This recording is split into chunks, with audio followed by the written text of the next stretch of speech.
2차 선교 여행이 진행 중이죠. 2차 선교 여행의 가장 큰 특징은요, 유럽 선교의 문이 열렸다는 겁니다. 이 아시아에 머물던 복음이요, 이제 바울의 그 발걸음에 의해서 유럽에게까지 이식되어진 것입니다. 원래 바울이 2차 선교 여행을 떠날 때 품었던 마음은 아시아에 머물러 있었죠.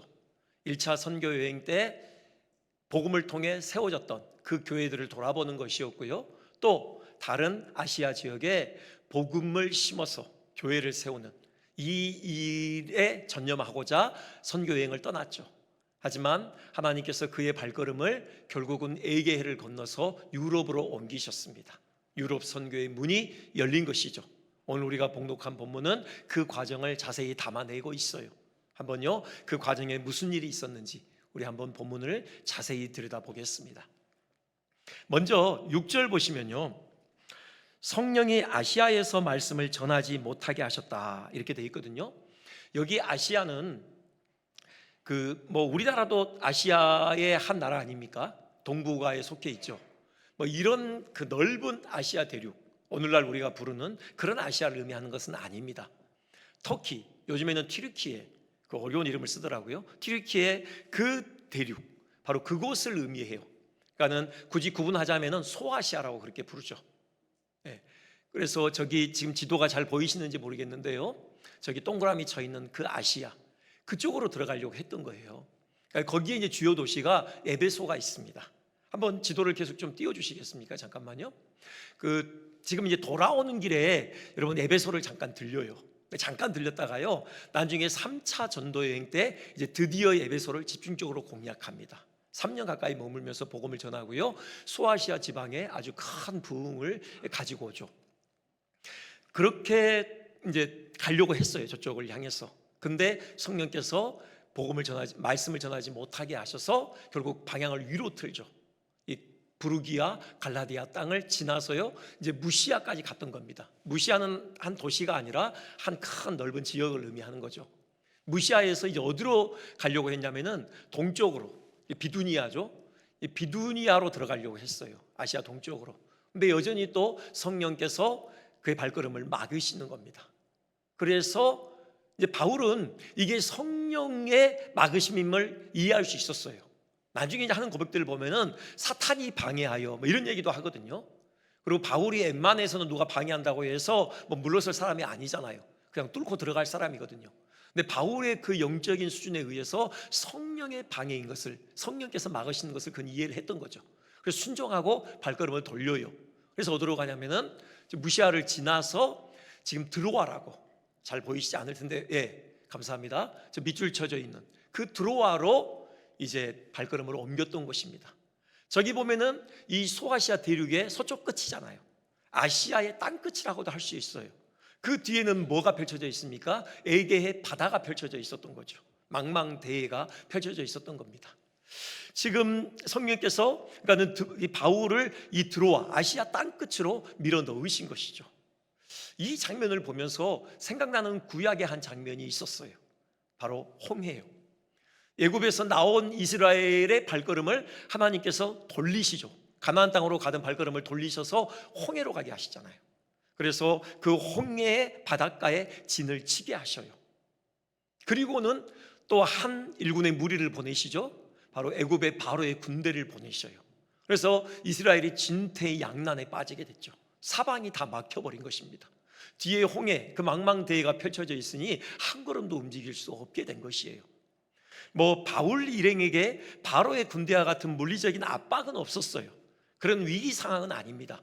하지만 진퇴양난인 것은 맞아요. 진퇴양난인 것은 맞아요. 사방이 막혀 있는 겁니다. 아시아 땅으로 갈 수 없도록, 아시아 땅에서 움직일 수 없도록 성령께서 발걸음을 딱 묶어버리셨잖아요. 뒤에는 에게해가 지금 펼쳐져 있어요. 그러니 사방이 막혀버린 거죠.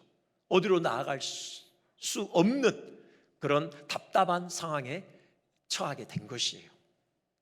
자, 이런 상황에서요, 지금 드로아에 도착한 그날 밤에 바울에게 환상이 보였던 것이죠. 9절 그렇게 돼 있죠. 밤에 환상이 바울에게 보이니, 그랬습니다. 지금 이 상황이 어떤 상황이었을까? 바울이 지금 잠을 자고 있었고 꿈에서 이런 환상이 보였던 것은 아닌 것 같아요. 그렇다면은 꿈에 바울에게 환상이 보이니 이렇게 진술을 했을 거예요. 그게 아니라 밤에 환상을 봤다. 이건 바울이 깨어 있었던 것이죠. 밤 늦은 시간까지 바울이 깨어 있다가 그에게 환상이 다가온 것입니다. 그러니 우리가 충분히 유추해 볼 수 있는 것은요, 기도하고 있었겠죠. 이게요, 다른 사도행전의 본문을 보면은 충분히 가능한 해석입니다. 환상과 반드시 기도가 연결되어져요. 바울이 이전에도 환상을 본 적이 있습니다. 다메섹 도상에서 예수님을 만난 이후에 다메섹에 이끌려왔죠. 앞을 보지 못한 채로요, 3일간 식음을 전폐하면서 기도했어요. 그때요, 그가 환상을 봅니다. 그 보이지 않는 그 유관이 있는 가운데 영안이 열려서 환상을 보는데요, 아나니아라 하는 사람이 바울을 찾아와서 안수하며 자기가 다시 보게 되는 이런 환상을 봐요. 자, 기도와 환상은 연결되어 있었어요. 또 환상을 본 사람이 있죠. 로마 군대 백부장 고넬료예요. 그도 천사가 그에게 와서 베드로라는 사람을 네 집으로 데리고 와라, 또 이런 하나님의 말씀을 전언하는 그런 환상을 보게 되어져요. 그때가 언제입니까? 기도할 때였죠. 고넬료가 늘 기도하던 사람이었고요, 그 시간은 제9시였다라고 그렇게 얘기를 해요. 오후 3시죠. 사도행전 10장에 나오죠. 그렇습니다. 그리고요, 또 그 다음에 또 환상을 봤던 한 사람이 더 있는데 바로 베드로죠. 베드로도 그 하늘에서 보자기가 내려와서 온갖 짐승이 가득했고 잡아먹으라는 그 하나님의 음성을 듣는 그런 환상이 있었어요. 이때도 언제입니까? 베드로가 그 지붕에서 기도하고 있을 때예요. 그러니까는 환상의 그 맥락은 늘 기도였던 것이에요. 그러니 지금 밤에 환상이 바울에게 보이니 언제요? 밤늦게까지 잠을 이루지 못하고 바울이 기도하고 있었던 것이죠. 그럴 수밖에 없었을 것이에요. 여러분, 지금까지 여정을 돌이켜보면은 물론 유대인들의 거센 반대와 핍박이 있었습니다. 하지만 성령께서 함께 하셨고요, 그 결과 복음의 열매들이 가득했어요. 교회들이 세워졌고요. 바울은 부푼 가슴을 가졌을 것입니다. 그 여세를 몰아서요, 소아시아 전역의 복음의 물결이 일렁이게 하고 구석구석 교회를 세우는 꿈을 품었을 것이에요. 그 꿈을 안고 그 부푼 그 기대와 함께 지금 아시아 전역을 돌아다니고자 했던 것이죠. 근데 그만 방해에 부닥치게 된 겁니다. 뭐 완악한 유대인들의 반대가 아니에요. 성령께서 방해하셨던 것이죠. 성령께서 막으셨던 것입니다. 그래서 할 수 없이 지금 이 아시아 땅 끝까지 내몰리게 된 것이죠. 이제 어디로 나아가야 할지 그 길이 보이지 않는 것이에요. 완전히 갇히고 만 것이죠. 그래서 바울은 엎드리지 않을 수가 없었던 것입니다. 하나님께 물을 수밖에 없었겠죠. 하나님, 어떻게 하란 말씀입니까? 어디로 가란 말씀입니까? 이렇게 그냥 복음의 행진을 멈추라는 말씀입니까? 길을 보여주십시오. 너무 답답합니다. 이렇게 절박한 마음으로 하나님께 탄원을 올렸을 것이에요. 기도는 시간이 지날수록 더 절박해졌고 더 간절해지고 더 깊어졌을 것입니다. 그러던 차에 영안이 열렸던 것이죠. 하늘이 열린 것이죠. 그러면서 환상 중에 생각지도 못한 유럽인이 나타났어요. 마게도냐 사람이 나타나서 서서 손짓하면서 이리로 건너와서 우리를 도우라는 그런 외침을 듣게 된 것이죠. 하나님께서 길을 열어주신 것입니다. 지금까지 전혀 생각지 못하고 있던 길이지만 분명히 하나님께서 이미 예비해 두셨던 새로운 길을 열어주셨어요. 바로 유럽 선교의 길이었죠. 예계해를 뚫고 유럽으로 나아가게 하셨던 것입니다. 마치 이스라엘을 가로막고 있던 홍해 사이로 길을 여시는 것과 마찬가지예요. 이스라엘이 전혀 생각지도 못했던 길이었죠. 하지만 하나님께서는 이미 이스라엘을 위해 작정해 놓으셨던 그 길이었습니다. 그처럼 바울 일행을 위해 하나님께서 이미 예정해 놓으셨던 에게를 뚫고 유럽으로 나아가는 길을 바울에게 열어주신 것이에요. 이 유럽 선교의 길은요, 지금까지 바울의 마음에 자리하고 있는 그 지경보다는 훨씬 더 넓은 지경으로 나아가는 길이었습니다. 말 그대로 땅끝까지 열려있는 길이었죠. 이 길을 따라가면 바울은 결국 땅끝 로마에까지 이르게 되는 것이었어요. 여러분, 이것입니다. 때로 하나님께서 바울 일행처럼 우리를 막다른 곳에 서게 하실 때가 있습니다. 어쩌면은 지금 이 자리에 앉아 계신 분들 중에는요, 그렇듯 막다른 곳에 서 있는 듯한 암담함을 느끼시는 분도 계실 것입니다. 내가 계획하는 대로 되는 일이 하나도 없어요. 발걸음을 움직이려 할 때마다 그 길이 막히는 것입니다. 결국은 사방이 다 막혀요. 진퇴양난입니다. 여러분 어떻게 하시겠습니까? 그렇다고 해서 주저앉아 있지 마십시오. 좌절하고 낙심하여 그저 주저앉아 있을 필요 없습니다. 왜요? 우리에게는 기도할 수 있잖아요. 여러분 바로 그때가 기도할 때인 것입니다. 하나님께 바짝 엎드릴 때인 것이죠. 사방이 막혀 있을 때, 여러분 그때는요 하늘 문이 열릴 때입니다. 우리가 하늘 문이 열리기를 간절히 사모하며 기도할 때 하나님께서 우리의 기도에 응답해 주실 것입니다. 하늘의 문을 열어주실 것이에요. 하늘의 문이 열리면요 땅의 길도 열리는 것입니다. 우리가 전혀 생각지도 못했던 길, 하지만 하나님께서 이미 우리를 위하여 예비해 놓으신 그 길을 우리 앞에 활짝 열어주실 것이에요. 이 말씀 준비하면서 기도했습니다. 그냥 말로만 전해지지 않았으면 좋겠다. 정말 심각하게, 바울보다도 훨씬 더 절박하게 사방이 막혀있는 암담한 상황 가운데 하나님 앞에 간구하는 영혼들이 있을 것이다. 하나님, 그들의 기도를 응답해 주십시오. 그들에게 하늘의 문을 열어주십시오. 하나님께서 예비하신 그 새로운 길 그들 앞에 열리게 해 주십시오. 여러분 그렇게 기도했습니다. 여러분 건강 때문에 사방이 꽉 막혀 있는 것 같은 암담한 상황 가운데 있는 분들, 하늘의 문이 열리기를 기도할 때 하나님께서 열어주실 것입니다. 하나님 새로운 길을 열어주실 것이에요. 여러분 물질 때문에 그렇게 답답한 가운데 있는 분들에게요 또 새로운 길을 여셔서 또 하나님의 복을 경험케 하실 것입니다. 인간관계 때문에 여러분 마음의 괴로움을 가지고 있는 분들, 그 십자가로 이루신 그 화평의 길을 우리 마음 가운데 열어주실 것이에요. 여러분 그래서 진정한 화평을 이루도록 하실 것입니다. 왜요? 하나님 우리 아버지시잖아요. 우리를 십자가에서 살을 찢고 피 흘리는 해산의 고통을 통해서 낳으셨어요. 오래전 얘기인데 제가 여기 사택에 들어오기 전이죠.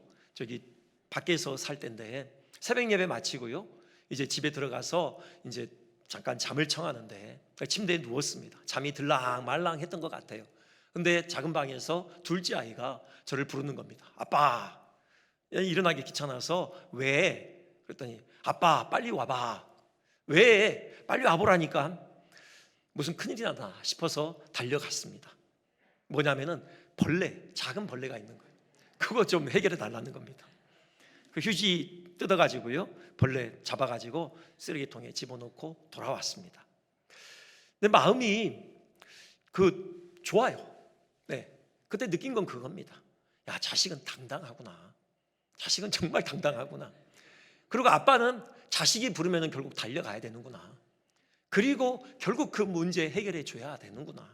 하지만 그래도 기쁘다. 자식이 아빠를 신뢰한다는 것 아니냐. 이게 하나님의 마음인 거죠. 여러분 하나님은 우리 아빠 되셔요. 여러분 나 혼자 힘으로 해결하기 어려운 문제 끌어안고 씨름하지 마십시오. 그러다가 좌절하고 주저앉아 버리지 마십시오. 아빠 하나님을 부르십시오. 아빠 하면요 하나님 달려오실 겁니다. 이 문제 있습니다. 길을 열어주십시오. 하나님께서요 반드시 그 문제 해결해 주실 것입니다. 여러분 그 하나님을 신뢰하며 우리 하나님께서 열어주시는 그 길을 통하여 믿음의 항해를 전진하시는 우리 모두 되시기를 주님의 이름으로 축원드립니다. 다음에 볼 건요, 이제 바울이 기도 중에 환상을 봤고요, 그걸 이제 팀원들과 나누었죠. 그럴 때 팀원들이 만장일치로 결론을 내립니다. 하나님의 뜻이 지금 마게도냐로 건너가서 그들에게 복음을 전하라고 하는 것이다. 우리를 마게도냐로 부르신다. 이렇게 결론을 내려요. 그러니까 이제 이해가 되는 거죠. 왜 성령께서 아시아 지역에서의 우리의 발걸음을 멈춰 세우셨는지 이제 이해가 되죠. 아, 하나님의 마음은 유럽이었구나. 마게도냐로 우리의 발걸음을 옮기기를 원하셨구나. 결론을 내려요. 자, 그렇게 결론을 내린 이후에 이들이 어떻게 했는지 좀 보고 싶습니다. 10절에 이렇게 돼 있죠. 바울이 그 환상을 보았을 때 우리가 곧 마게도냐로 떠나기를 힘쓰니 그렇게 돼 있어요. 조금도 지체하지 않아요. 그렇게 깨달아졌을 때 그들은 바로 움직이기 시작했다라는 겁니다. 마게도냐로 떠나기를 힘썼다. 이게 뭐 이렇게 힘쓸 일인가 그런 생각이 들긴 해요.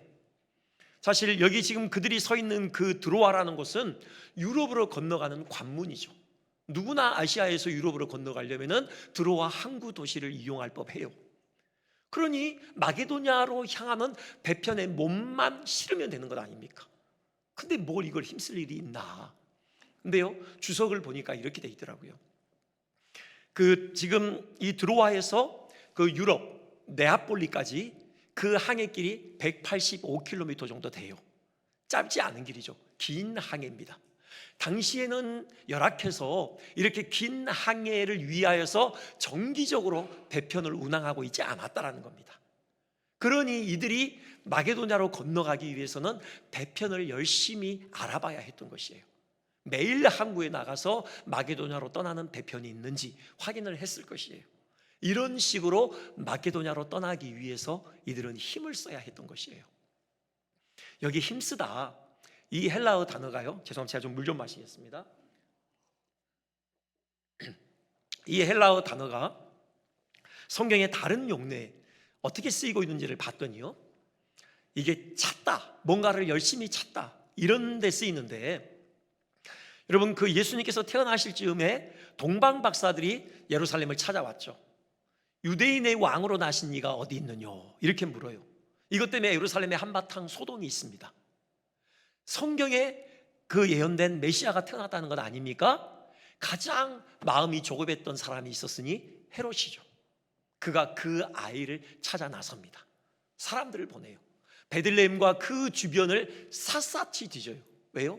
그 아이 찾아서 죽이기 위해서이죠. 못 찾습니다. 그래서 어떻게 합니까? 2세 이하의 아이들을 다 죽이라고 해요.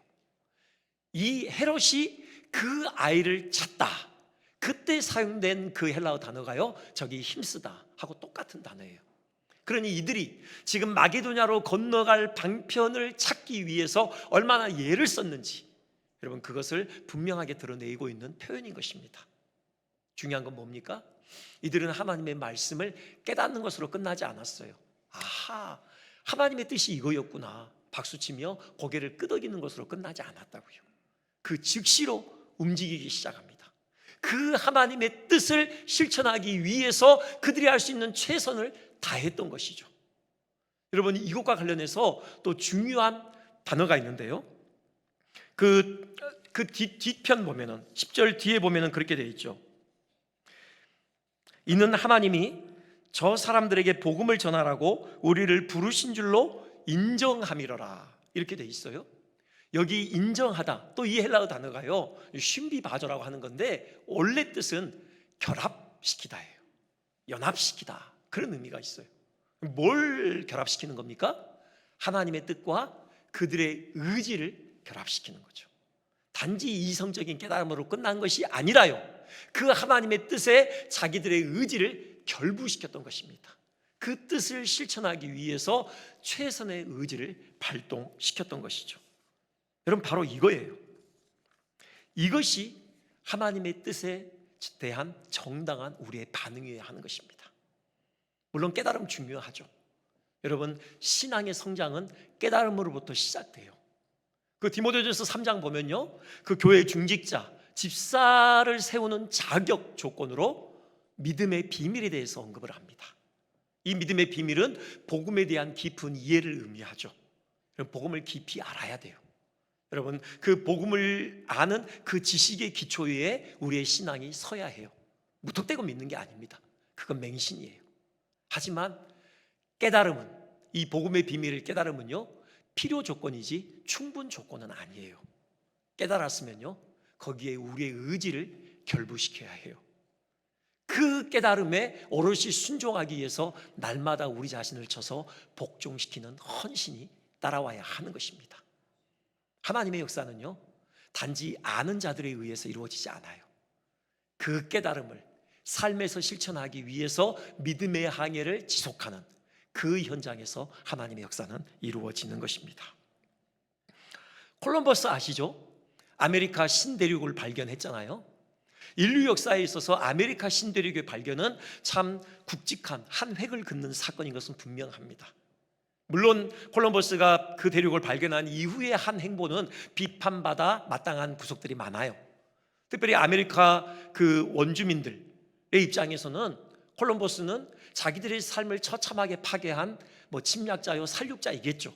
그럼에도 불구하고 어쨌든 그 발견 자체는 인류 역사에 있어서 전기를 마련한 사건이긴 해요. 그 31세에 노벨 물리학상을 받았고요, 독일의 행동하는 양심이라고 불렸던 유명한 학자가 있습니다. 하이젠베르크라고요. 그가 이 콜럼버스의 신대륙의 발견에 대해서 이렇게 평가를 했어요. 그가 어떻게 이 신대륙 발견이라는 위협을 달성할 수 있었는지 그 원인을 분석해요. 콜럼버스에게는 지식이 있었죠. 지구는 둥글다. 그래서 서쪽으로 계속해서 이동을 하다 보면은 마침내 인도 땅에 닿게 될 것이다. 이런 지식이 있었어요. 근데 그 지식이 그 위협을 달성하게 한 요인이 아니라는 겁니다. 왜요? 그런 지식은 이미 다른 사람들도 공유하고 있었거든요. 콜럼버스는 아주 용의주도하게 탐험을 준비했다고 해요. 그리고 선박에 대해서 아주 잘 아는 사람이었다고 해요. 근데 그것도 아니랍니다. 왜요? 그런 선박에 대한 콜럼버스와 같은 지식을 가진 사람이 여전히 많이 있었어요. 그럼 뭐냐? 그건요, 그 미지의 세계를 향하여서 기어이 항해를 떠났던 바로 그 실천력이요, 그 용기 있는 결단이요, 이것이 콜럼버스로 하여금 신대륙을 발견하는 위대한 위협을 달성하게 했다라는 것이죠. 그 범선, 콜럼버스가 타고 갔던 그 배에 가득 채워도요, 그 물자는 한계가 있죠. 지금 콜럼버스가 항해를 하다가요, 닿은 지점, 이제 거기서 서쪽으로 더 가게 되면요, 이제 자기가 가지고 있는 물자로는 이제 굶주림을 해결할 수 없어요. 살아남을 수가 없는 것입니다. 그러니 죽을 수밖에 없는 그런 위기 상황에 처했어요. 그럼에도 불구하고 콜럼버스는 항해를 지속했다라는 겁니다. 그 투지 어린 실천력, 이것이 콜럼버스로 하여금 신대륙을 발견하게 했고, 그것이 인류 역사에 전기를 마련하는 계기를 가져오게 했다는 겁니다. 행동하는 한 사람에 의해서 이런 역사가 이루어졌다는 거예요. 하나님의 역사도 마찬가지라는 겁니다. 단지 아는 그리스도인이 아니에요. 단지 깨달음에서 멈춰선 그리스도인이 아니라 그 깨달음을 삶에서 실천하기 위해서 예를 쓰는 행동하는 그리스도인에 의해서 하나님의 역사는 이루어지는 것입니다. 여러분, 그런 역사의 주인공들 되시기를 주님의 이름으로 축원드립니다. 이 믿음의 항해는요, 콜럼버스가 행했던 그 모험적인 항해하고는 달라요. 여러분, 우리의 믿음의 항해는 반드시 목적지에 도착하게 돼 있습니다. 목적지에 도착하지 못하고 중도에 그만 좌초되고 말 수도 있는 그런 모험적인 항해가 아니라고요. 우리는 반드시 생명의 열매 가득한 그 신대륙에 도착하게 돼 있어요. 왜요? 하나님께서 우리와 함께 하시기 때문에요. 하나님께서 반드시 우리의 항해의 목적지에 우리를 인도해 주시는 것입니다. 그리고요, 그 항해 중간중간에 하나님의 은혜가 우리에게 계속해서 부어집니다. 바울이 그랬어요. 바울이 다시 좀 생각해 볼까요? 바울이 2차 선교여행 때 루스드라에 다시 왔잖아요. 루스드라가 어떤 곳이에요? 돌에 맞아서 의식을 잃고 쓰러졌던 곳이잖아요. 죽음을 경험했던 곳이에요. 다시는 가기 싫은 그 곳에 그가 발걸음을 옮겨요. 여러분, 그때 하나님께서 바울에게 선물을 준비해 주시죠. 그게 바로 디모데잖아요. 평생 바울 곁을 지켰던 사랑하는 영적인 아들 디모데를 바울 곁에 그때 붙여주셔요. 그리고요, 이제 성령께서 막으심으로 인해서 비두니아로 가지 않고 반대로 드로아로 갔죠. 드로아로 내몰렸어요. 이때도 하나님께서 바울에게 정말 소중한 선물을 예배해 주십니다. 그리고 바울에게 안겨주셔요. 누구죠? 누가요. 누가를 드로아에서 만나요. 여기 10절 보면요, 인칭 대명사가 바뀝니다. 그 전까지는 계속 그들이, 저희가 3인칭이었어요. 근데 10절부터는요, 바울이 그 환상을 보았을 때 우리가 이제 1인칭으로 바뀌어요. 누가가 합류했다라는 겁니다. 누가는 원래 수리아 안디옥 이방인 출신이에요. 무슨 연유인지 그가 드로아에 머물고 있었어요. 누가의 직업을 아시죠? 의사였잖아요. 여러분 아마 거기서 의사 일을 하고 있었는지 모르겠어요. 바울을 통해서 예수님을 영접하게 됩니다. 그리고 놀라운 것은요, 누가가 그 의사, 그 일 때려치고요, 바울을 따라 나서요. 뭐 지금도 그렇지만 그때에도 의사는 엘리트 그룹에 속했을 것이에요. 여러분, 주치의 동반하고 여행 다니는 것 결코 쉽지 않다고요. 요즘에도요, 주치의 동반하고 여행 다니려면은 대통령쯤 돼야 되잖아요. 여러분, 재벌쯤 돼야 돼요. 근데 하나님께서 바울 곁에 주치의를 동반케 하셨어요. 바울이 참 병약한 사람이었잖아요. 뭐 육체에 가시가 있었고요. 그래서 하나님이 기적적으로 바울을 치료해 주진 않으셨어요. 대신 주치의를 붙여주신 거죠. 의사 누가를 붙여주신 거예요.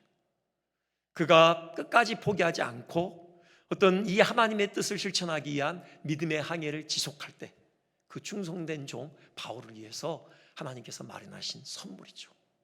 이것처럼요, 우리가 이 하나님의 뜻을 좇아 이 믿음의 항해를 지속하는 그 길목마다 하나님의 그 선하신 손길을 우리로 하여금 경험케 하실 것입니다. 여러분, 그 하나님 신뢰하시고 우리 끝까지 전진해 갔으면 좋겠습니다. 한 가지만 더 살펴보겠는데요, 이제 드로아에서 185km 항해길을 통해서 네아폴리에 도착해요. 거기서 이제 내륙으로 더 들어갑니다. 한 15km 정도 들어가면은 빌립보가 있죠. 마게도냐의 첫 성이라고 했는데 수도는 아니고 상당히 중요한 도시였어요. 거기서 안식일에 이제 기도처를 찾아 나갑니다. 성문 밖 강가에서 기도하던 일군의 여인들을 만나요. 거기서 자연스럽게 말씀을 전하게 됐고, 이 유럽 선교에 있어서 첫 회심의 열매를 거두게 되죠. 누굽니까? 바로 루디아죠. 그럼 루디아에 대해서 이렇게 소개하고 있어요. 14절 보면요, 두아디라 시에 있는 자색 옷감 장사로서 하나님을 섬기는 루디아 그랬어요. 두아디라, 여러분 요한계시록에 두아디라가 나오죠. 에서보두 사빌라, 그 두아디라 교회, 그러니까 소아시아 지역 출신인 거죠. 그리고요, 특별히 이 두아디라 시는 섬유업으로 유명했어요. 역시 루디아도 섬유업에 종사했죠. 자색 옷감 장사라고 했는데요, 자색 옷은 당시 왕이나 귀족들만 입던 옷입니다. 명품이에요. 명품 옷을 만드는 옷감을 대던 일을 했어요. 그러니 이 상당히 큰 기업의 CEO였고 어떤 그 섬유업계의 큰 손이었죠. 그리고요, 하나님을 섬기는, 하나님을 경외하던 여인이었습니다. 안식일마다 기도처에 나가서 기도하던 여인이었어요. 자, 이 여인이 첫 번째 열매로 거둬지는 것입니다. 여기서 우리가 보고 싶은 것 중에 하나는 일단 이거요, 지금 이 루디아가 예수님을 믿고 나서 지금 바울 일행에게 건네는 말을 한번 보실까요? 그가 이렇게 얘기해요. 만일 나를 주 믿는 자로 알거든 내 집에 들어와 유하라 하죠. 여러분, 그 여사장다운 그런 어떤 행보 아닙니까? 지금 바울팀이 바울, 실라, 디모데, 누가, 적어도 4명이에요. 그 남정네 4명을요 자기 집에 식객으로 초청하는 것입니다. 책임지는 거죠. 빵빵하게 후원을 해요. 그것뿐만이 아니라 이 루디아의 집에서 빌립보 교회가 시작이 되죠. 빌립보 교회를 설립하는데 주주토의 역할을 루디아가 감당을 해요. 참 귀한 믿음의 여인이죠. 우리가 여기서 이제 보고 싶은 것은 하나님께서 바울의 선교 여정을 왜 이렇게 인도해 왔는가라는 거예요. 지도 한번 다시 한번 보여주시겠습니까? 수리아 안디옥으로부터 시작을 해볼까요? 네, 수리아 안디옥, 좀 더 큰 지도로요. 수리아 안디옥에서 시작을 해요. 거기서 시작을 해서요, 이제 이게 그 바울의 고향인 길리기아 다소로 서진을 하죠. 쭉 서진을 해요. 길리기아 다소에서 바울이 1차 전도행 때 세웠던 갈라디아 지역, 뭐 더베, 루스드라, 이고니온, 비시디아 안디옥, 그 교회들, 이제 그 교회들을 이제 방문하죠. 자, 그리고 이제 어디로 가야 됩니까? 원래 바울은 계속 서쪽으로 이동하려고 했어요. 에베소 저 제일 끝에 있죠. 제일 끝에 있죠. 서쪽으로 이렇게 이동하려고 했어요. 네. 근데 성령께서 발걸음을 트셨죠. 그래서 북쪽으로 올라간다고요. 복음을 못 전해요. 막으셨거든요. 그냥 이동하는 겁니다. 그랬다가 어디로 갑니까? 결국은 건너뛰어서 유럽으로 넘어간다고요. 유럽으로. 자, 그리고 나서 다시 이제 에베소로 오죠. 3차 전쟁 때 말씀드렸듯이 이제 드디어 에베소로 가요. 원래 순서가 어떻게 돼야 돼요? 계속 서진해야죠. 수리 안디옥으로부터 길리기아, 갈라디아, 소아시아, 그 다음에 유럽으로 넘어가야 되잖아요. 근데 그렇게 하지 않고 소아시아는 건너뛰어서 바로 유럽으로 건너갔다가 다시 소아시아로 돌아오게 해요. 좀 자연스럽지는 않죠. 왜 이렇게 하셨을까? 라는 거예요. 그 이유가 뭘까? 저는요, 이 루디아에게 바로 원인이 있다라는 거죠. 물론 더 크게 보면은 마게도냐와 유럽의 사람들, 그 영혼들을 구원하고자 하는 하나님의 마음이 있었겠죠. 근데 하나님은 지금 급하셨던 겁니다. 지금 이 하나님을 경외하는 이 여인 루디아를 구원하시고자 하시는 하나님의 간절한 염원이 여기에는 담겨 있었던 것이죠. 이 한 영혼의 구원을 위해서 바울의 발걸음을 건너뛰게 만드신 거예요. 빨리 빌립보로 가라 라고 하셨던 것이죠. 수리아 안디옥으로부터 본다면요, 여러분, 이 수리아 안디옥으로부터 이 빌립보 성문막 강가까지 2000km가 넘어요. 여러분, 그 길을 달려가게 하신 것입니다. 그래서 루디아를 만나게 하시고 그 영혼을 구원해내게 하신 것이죠. 이게 하나님의 마음이에요. 이게 하나님께서 구원을 이루어 가시는 역사입니다. 루디아에게만 그랬을까요? 아니요. 우리 모두가 그런 은혜를 얻었어요. 우리 주님께서 우리를 구원하시기 위해서 달려온 여정은요, 단지 2000km가 아닙니다. 하늘에서 여러분 이 땅으로 내려오셨어요. 물리적으로 측량이 불가한 거리예요. 물리적인 거리만이 아니죠. 하나님의 아들께서 사람의 아들이 되셨잖아요.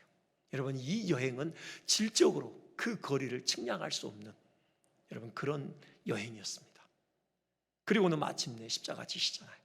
당신의 살을 찢으시고 피 흘리시는 그런 희생을 통해서 우리를 구원해 내셨다고요. 여러분, 물론 많이 있죠. 많은 사람들을 위해서 맞아요. 하지만 나 한 사람을 위해서라고 해도 틀린 말은 아닙니다. 어거스틴이 감격 가운데 그런 고백을 해요. 하나님께서는 마치 이 세상에 나 한 사람밖에 없는 것처럼 나를 사랑하신다. 그래요. 여러분, 이 말을 돌려보면요, 이 세상에 나 한 사람만 존재했다고 하더라도 우리 주님께서는 그 여행을 감행하셨을 거라는 겁니다. 오셨을 거예요. 인간의 몸을 입고 오셨을 것이고요, 십자가에 오르셨을 것입니다. 살과 피 다 쏟으시고 생명의 희생을 통하여 우리를 구원하셨을 거라고요. 여러분, 우리는 이미 루디아보다도 더 큰 은혜를 경험한 사람들이에요. 그렇기 때문에 이제 우리가 바울이 되어야 하는 거죠. 지금도 하나님께서 예탁에 찾으시는 루디아와 같은 영혼들이 있는 겁니다. 여러분, 우리의 발걸음을 재촉하셔서 그에게 가서 복음을 전해서 그 영혼 주께로 인도하기를 원하시는 그 영혼들이 있어요. 우리 가슴에 새겼으면 좋겠습니다. 우리 작년에 새생명 축제 했는데 여러분, 품으신 태신자들을 지금도 위해서 기도하고 계시나요? 우리 계속 가슴에 품고 우리 심장에 그들의 이름을 새겨 넣었으면 좋겠어요. 부단히 기도했으면 좋겠고요, 하나님께서 기회를 주시는 대로 그들에게 달려가서 우리가 복음을 전하고 하나님의 사랑을 나누었으면 좋겠습니다. 아멘이십니까? 네, 그런 은혜가 우리 모두에게 있으시기를 주님의 이름으로 축원드립니다.